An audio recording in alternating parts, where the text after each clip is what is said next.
دوستو آج کی ویڈیو میں ہم آپ کے ساتھ راؤ رشید کی آٹو بایوگرافی جو میں نے دیکھا کہ کس نمبر 2 شیئر کریں گے۔ یہ تحریر مناسب ایڈیٹنگ کے بعد آپ کو سنائی جا رہی ہے۔ مولانا باشانی، این اے رضوی، قیوم خان اور جنرل عمر نے 1971 کے الیکشن میں کیسے پیسے لے کر دھاندلی کی، کس نے کتنے پیسے لیے اور دیے، اور بعد میں جب انکوائری ہوئی تو کیا حقائق سامنے آئے، پیسوں کے باوجود مطلوبہ نتائج کیوں نہ حاصل کیے جا سکیں، شہنشاہ ایران کی سفارش پر این اے رضوی کو کیوں معاف کیا گیا، مشتاق کھنڈکر کون تھے، یہ کس کے پیسوں پر لندن علاج کروانے گئے، ان کو آخری وقت تک محب وطن پاکستانی کیوں کہا جاتا ہے، ان کی زندگی کا ایک دلچسپ واقعہ بھی آپ کے ساتھ شیئر کریں گے۔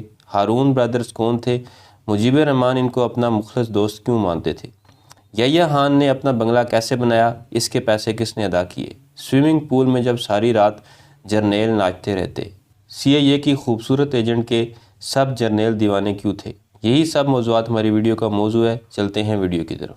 پاکستان میں انتخابات کا اعلان ہو چکا تھا، انتخابی مہم زور شور سے جاری تھی اور شیخ مجیب الرحمان لندن سے واپس مشرقی پاکستان چلے گئے تھے کہ وہاں سیلاب آ گیا۔ سیلاب تو آیا ایسٹ پاکستان میں، لیکن لگتا یہ تھا کہ ساری دنیا میں پراپیگنڈا کا سیلاب آ گیا۔ اخبار، ٹیلی ویژن پاکستانیوں کی لاشیں دکھا رہے ہیں، سنسنی خیز خبریں سنائی جا رہی ہیں کہ ایسٹ پاکستان میں 10 لوگ مر گئے، 20 لاکھ لوگ مر گئے ہیں۔ اس کے علاوہ یہ بھی ہوا کہ مولانا باشانی نے این اے رضوی سے کہا کہ یحییٰ خان سے کہو کہ 1970 کے الیکشن ملتوی کر دے، اگر اس نے اس وقت الیکشن کرا دیے تو پھر مجیب کو کوئی روک نہیں سکتا۔ چنانچہ این اے رضوی نے باشانی سے وعدہ کیا، اس کو انڈرسٹینڈنگ دی کہ اس نے یحییٰ خان سے بات کر لی ہے، لیکن الیکشن ملتوی نہ ہوئے تو باشانی نے اسے اپنی سیاسی موت سمجھا۔ اس نے کہا بچہ پھر ٹھیک ہے، اگر تم نے الیکشن ملتوی نہیں کیے تو میں بھی اب اپنی سیاست کرتا ہوں۔ اس وقت آپ کو یاد ہوگا کہ باشانی نے پھر مجیب سے بھی زیادہ سخت مطالبات پیش کر دیے، مجیب سے بھی 2 قدم آگے بڑھ کے مطالبات شروع کر دیے تاکہ اسے سیاسی برتری حاصل ہو جائے۔ جب یحییٰ خان نے یہ اندازہ لگایا کہ ایسٹ پاکستان میں مجیب کی میجارٹی آئے گی اور ویسٹ پاکستان میں بھٹو شاید اوروں سے زیادہ سیٹیں لے جائیں، تو انہوں نے کوشش کی کہ مجیب جو ان کے پہلے اندازے کے مطابق اتنا کمزور نہیں رہا تھا، اس کو کمزور کیا جائے اور بھٹو صاحب کی سیٹیں اور کم کی جائیں۔ ویسٹ پاکستان میں کسی ایسے آدمی کے ساتھ خفیہ بات چیت کی جائے جو فوج کے لیے قابل قبول ہو۔ چنانچہ اس سلسلے میں رضوی صاحب اور جنرل عمر کو استعمال کیا گیا۔ این اے رضوی کو ایسٹ پاکستان میں استعمال کیا گیا اس لیے کہ وہاں کی انٹیلیجنس کی معرفت ان کے باشانی سے اچھے مراسم تھے، ذاتی مراسم بھی تھے، سرکاری مراسم بھی تھے، آنا جانا تھا۔ دوسرا، حکومت کی اس وقت جو پالیسی تھی وہ باشانی صاحب سے امداد مانگ سکتے تھے، باشانی صاحب ان پالیسیوں میں حکومت کی امداد کر سکتے تھے جو ان کو سوٹ کرتی تھی۔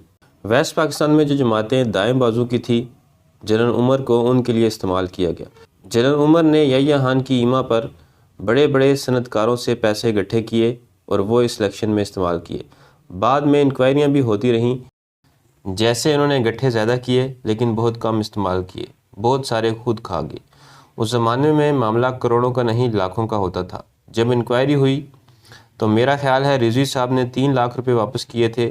جنرل عمر کے خلاف یہ بھی تھا کہ انہوں نے کوئی 17-18 لاکھ روپے جمع کیے، سارے خرچ نہیں کیے۔ بھٹو صاحب نے انکوائری کرائی تھی، رضوی صاحب نے مان لیا تھا کہ انہوں نے اتنے پیسے کھائے ہیں اور وہ پیسے ان کو واپس کرنے پڑے۔ اصل میں شہنشاہ ایران کی سفارش پر بھٹو صاحب نے رضوی صاحب کو معاف کر دیا تھا۔ این اے رضوی چونکہ شیعہ تھے، شہنشاہ ایران نے جنرل نصیری کی معرفت بھٹو صاحب تک سفارش پہنچائی، بلکہ بعد میں پتہ چلا کہ بھٹو صاحب سے یہ بھی کہا گیا کہ رضوی کو سفیر بنا کر ایران بھیج دیں، لیکن انہیں نہیں بھیجا گیا۔ بہرحال باشانی کو رضوی صاحب کے ذریعے پیسے مہیا کیے گئے کہ وہ مجیب کی جتنی زیادہ سے زیادہ مخالفت کر سکتے ہیں کریں۔ ادھر خان قیوم کو جنرل عمر کے ذریعے پیسے دیے گئے۔ فوجی حکومت چاہتی تھی کہ قیوم خان ایک لیڈر کی حیثیت سے ابھرے، اس لیے کہ وہ ان کو قابل قبول تھے اور ان کی جتنی بھی امداد تھی وہ حکومت نے کی، مالی طور سے بھی اور خفیہ طور سے بھی۔ وہ سمجھتے تھے کہ بھٹو اور مجیب پر بھروسہ نہیں کرنا چاہیے۔ باشانی اور قیوم خان کی خوب امداد کی گئی۔ قیوم خان اور ان کے ساتھیوں کا یہ پکا ارادہ تھا کہ الیکشن کے نتائج پر اثر انداز ہوں تاکہ ان کی اسکیم پوری طرح کامیاب ہو، تھوڑا بہت جو شک و شبہ ہے وہ بھی دور ہو جائے۔ انہوں نے کوشش کی کہ قیوم خان کو متحدہ مسلم لیگ کا صدر بنایا جائے۔ جب اس پر اتفاق نہیں ہوا تو انہوں نے فیصلہ کیا کہ قیوم خان کو سپورٹ کیا جائے۔ اس کا مجھے ذاتی طور پر علم ہے کہ قیوم خان کو مالی امداد کی گئی۔ پالیسی یہ تھی کہ قیوم خان کے جو امیدوار ہیں جہاں تک ہو سکتا ہے انہیں سپورٹ کیا جائے۔ قیوم خان چاہتے تھے کہ پہلے سیاستدانوں کو ڈسکریڈٹ، ناکام اور بدنام کریں، اس کے بعد اپنی ڈکٹیٹرشپ کا راستہ بنائیں۔ اس کے بغیر وہ جم کر حکومت نہیں چلا سکتے تھے۔ چنانچہ سیاستدانوں کو ناکام و بدنام کرنے کا ایک ہی طریقہ تھا کہ الیکشن کراؤ۔ سیاستدانوں کو حکومت دو، ان کی حکومت کو ناکام کر دو تاکہ سیاستدانوں کے خلاف نفرت پیدا ہو اور فوج کے لیے راستہ صاف ہو۔ الیکشن یحییٰ خان کی مجبوری تھی، انہوں نے ملک کو تحفہ تو نہیں دیا۔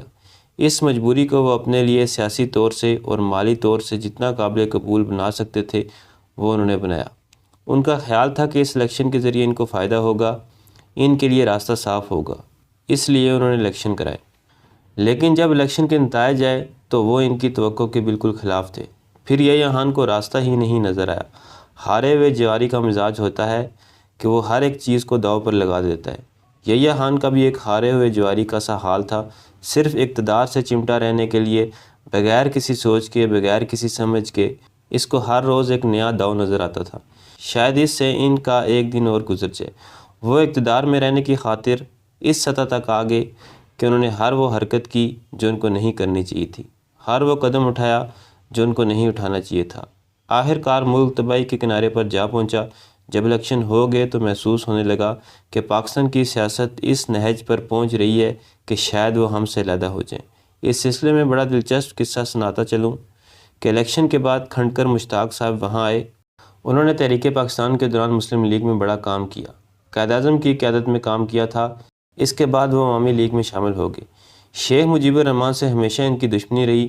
وہ اپنے آپ کو مجیب الرحمان سے بلند پایا اور سینئر لیڈر سمجھتے تھے، لیکن عوامی سیاست میں وہ پیچھے رہ گئے۔ مجیب الرحمان نے انہیں عوامی لیگ کا سینئر وائس پریزیڈنٹ بنایا ہوا تھا۔ ڈاکٹر متی الرحمان نے اسٹوڈنٹ لیڈر کی حیثیت سے کھنڈکر مشتاق صاحب کے ساتھ کام کیا تھا۔ انہیں پتہ تھا کہ کھنڈکر مشتاق نے جائیداد وغیرہ نہیں بنائی، وہ بہت ہی غریب آدمی ہیں۔ اس حال میں وہ اپنی بیوی اور ایک ڈاکٹر کے ہمراہ لندن پہنچے۔ متی الرحمان نے ان سے ملاقات کی۔ ملاقات کے بعد انہوں نے مجھے آ کر بتایا کہ میں نے پوچھا، کھنڈکر صاحب آپ اور لندن کہاں سے پیسے آئے؟ انہوں نے جواب دیا، مجھے تو پتہ نہیں، شیخ مجیب الرحمان سے پوچھو۔ کہنے لگے، میں بیمار تھا، شیخ مجیب الرحمان میری عیادت کو آئے اور کہا کہ آپ بیمار ہیں، یہاں آپ کا علاج نہیں ہو سکتا، آپ لندن کیوں نہیں چلے جاتے؟ میں نے کہا میرے پاس اتنے پیسے نہیں۔ مجیب نے کہا آپ پیسوں کی فکر نہ کریں، تیاری کریں۔ میں نے کہا اکیلا جا کے کیا کروں گا؟ مجیب نے کہا آپ کی بیوی بھی ساتھ جائے گی۔ اگلے روز کسی بینک کا مینیجر آ گیا جس نے مجھے 3 ٹکٹ دیے، ایک ڈاکٹر کا، ایک میری بیوی کا اور ایک میرا، اور 2000 پاؤنڈ کے ٹریول چیک بھی مجھے دیے اور کہا کہ آپ کی سیٹ کنفرم ہے، آپ چلے جائیں، اور میں یہاں آ گیا۔ ڈاکٹر متی الرحمان کہتے ہیں، پھر میں نے پوچھا عوامی لیگ کو پیسہ کہاں سے آتا ہے؟ کھنڈکر مشتاق نے جواب دیا، سارا خرچہ یوسف ہارون نے برداشت کیا ہوا ہے، اور حالت یہ ہے کہ عوامی لیگ کے جو لوگ منتخب ہوں گے ان کے لیے ہارون نے ہوٹل انٹر کانٹیننٹل کی انتظامیہ کو ہدایت دے رکھی ہے کہ یہ لوگ آئیں، جو کچھ بھی کھائیں، ان سے بل نہیں لیا جائے گا، یہ صرف سائن کریں گے۔ ہوٹل انٹر کانٹیننٹل میں ہارون کے شیئرز تھے۔ عوامی لیگ کے جتنے بھی M N A M P A تھے ان کو انٹر کانٹیننٹل ہوٹل میں کھانے پینے کی کھلی اجازت تھی۔ ان کا بل یوسف ہارون صاحب ادا کرتے تھے۔ اس سے آپ اندازہ کر لیں کہ یوسف ہارون کا کیا کردار ہے۔ سوچنے کی بات ہے کہ کہاں سے وہ پیسے آتے تھے، کس لیے وہ کر رہے تھے۔ جب مجیب الرحمان 71 میں لندن پہنچے تو سب سے پہلا آدمی جس کو اس نے فون کیا وہ محمود ہارون تھے۔ میرا خیال ہے کہ جب الیکشن ہوتے ہیں اور جب بنگلہ دیش کے قیام کی تحریک چل رہی تھی تب بھی محمود ہارون ان سے ملتے رہے ہیں۔ یہ تو آئندہ حالات ہی بتائیں گے کہ ہارون برادرز کا بنگلہ دیش کے بننے میں کیا رول ہے۔ مشتاق کھنڈکر صاحب نے جو کچھ کہا وہ میں نے واضح کر دیا۔ آخر وقت تک مشتاق کھنڈکر پاکستانی تھے۔ میں نے پیچھے ذکر کیا ہے کہ لندن میں پاکستان اسٹوڈنٹ فیڈریشن تھی۔ جب کھنڈکر صاحب وہاں آئے تو انہوں نے ایک جلسے کا اہتمام کیا۔ کھنڈکر صاحب جلسے میں چیف گیسٹ تھے اور لوگوں نے بھی تقریریں کی۔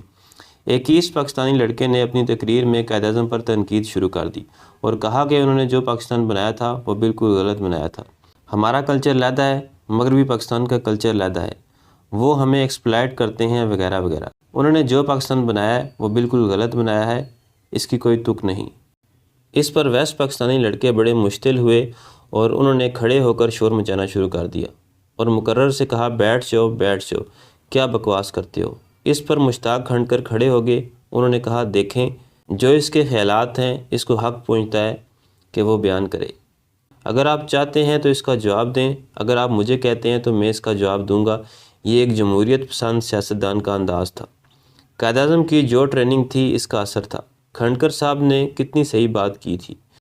چنانچہ اس ایسٹ پاکستانی لڑکے نے اپنی تقریر ختم کی تو کھنڈکر صاحب نے کہا آپ جواب دیں گے یا میں جواب دوں؟ ویسٹ پاکستانی لڑکوں نے کہا آپ ہی جواب دیں۔ تو کھنڈکر صاحب نے کہا بات یہ ہے کہ میں قائد اعظم کا ایک ادنا ورکر ہوں، اور اب بھی میرے لیے یہ قابل فخر بات ہے کہ میں ان کا ادنا ورکر ہوں۔ اب بھی میں یہ کہتا ہوں کہ مجھے پاکستان میں قائد اعظم جیسا لیڈر مل جائے، اب بھی میں اس لیڈر کے لیے ایک ادنا ورکر کی حیثیت سے کام کروں گا۔ اس پر ویسٹ پاکستانیوں نے بھی اور ایسٹ پاکستانیوں نے بھی تالیاں بجائیں، وہ مطمئن ہو گئے۔ جو خاص بات نوٹ کرنے والی یہ ہے کہ مشتاق کھنڈکر اس وقت بھی عوامی لیگ کے سینئر نائب صدر تھے۔ مجیب الرحمان کے خرچے پر لندن آئے تھے، لیکن وہ صحیح طور سے پاکستانی تھے، اور اگر حالات مناسب ہوتے اس وقت کے فوجی سربراہ کسی سنجیدگی سے، عقل سے، دانش مندی سے کام لیتے تو میرا خیال ہے کہ ایسٹ پاکستان کی علیحدگی کا سانحہ رونما نہ ہوتا۔ ایسٹ پاکستان میں آپریشن شروع ہو چکا تھا اور حالات کافی خراب تھے۔ اس دوران میں یحییٰ خان کا پشاور میں بنگلہ تیار ہو گیا۔ وہ مکان ان کا تھا، لیکن اس پر پیسے سارے سٹینڈرڈ بینک کے لگ رہے تھے، اور سٹینڈرڈ بینک پشاور کے مینیجر صاحب اسے بنوا رہے تھے۔ پروگرام یہ تھا کہ جب بنگلہ تیار ہو جائے تو بینک اس کو کرائے پر لے لے گا۔ اس طرح سے جنرل صاحب کی نہ ہنگ لگی نہ پھٹکری۔ مکان تیار تھا، فرنیچر، ایئر کنڈیشنر، فٹنگز وغیرہ سب کچھ ہو گیا۔ پھر پروگرام بنا کہ اس کا افتتاح کیا جائے، یہاں پارٹی ہو۔ میری سرکاری رہائش کا بالکل ان کے سامنے تھی۔